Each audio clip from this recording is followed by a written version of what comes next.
ఎమ్మెల్యేలు వాదులుగా నడుస్తున్నట్టు వ్యవహారము.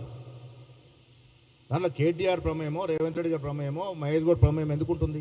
ఎమ్మెల్యేలు స్పష్టత ఇస్తారు ఏ పార్టీలో ఉన్నది. ఇలా వాటి గురించి మీరు గతంలో మీ చరిత్ర తీసుకుంటే, ఘనమైన చరిత్ర, ఎమ్మెల్యే కొనుగోలు చరిత్ర తీస్తే నీకు అర్హతే లేదు మాట్లాడేది. కాలిపోని మాటలు మాట్లాడి మోడీ ఎన్డీఏకి సపోర్ట్ ఇచ్చి ఇండైరెక్ట్గా నువ్వు ఎన్డీఏకి సపోర్ట్ ఇచ్చినావు. మొన్న ఒక తెలంగాణవాది ఎన్నికలు నిలబడితే నువ్వు ఓటేయలేదంటే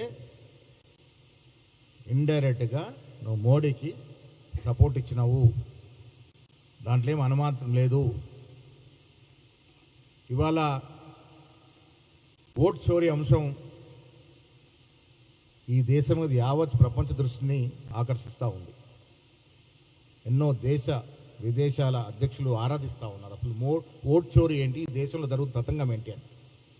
మూడవసారి అధికారం రావడానికి మోడీ, అమిత్ షా ఈ కుతంత్రాన్ని లేపి ఓట్ చోరీకి పాల్పడి మూడవసారి అధికారంలోకి వచ్చినారు. అది రుజువులతో సహా రాహుల్ గాంధీ గారు నిరూపిస్తూ ఉన్నారు. దాన్ని జీర్ణించుకోలేండి మోడీ ఇలాంటి కేటీఆర్ లాంటి వాళ్ళని పెట్టుకొని రాహుల్ గాంధీని విమర్శించేటువంటి పరిస్థితులకి దిగజారుతూ ఉన్నారు. నేను మీ ద్వారా తెలంగాణ రాష్ట్ర ప్రజలకి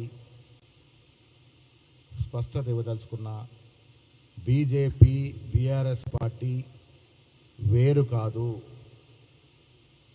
ఎప్పటి నుంచో లోపాయికార ఒప్పందంలో ఉన్నారు. మానసికంగా పార్టీలు విలీనమైనవి.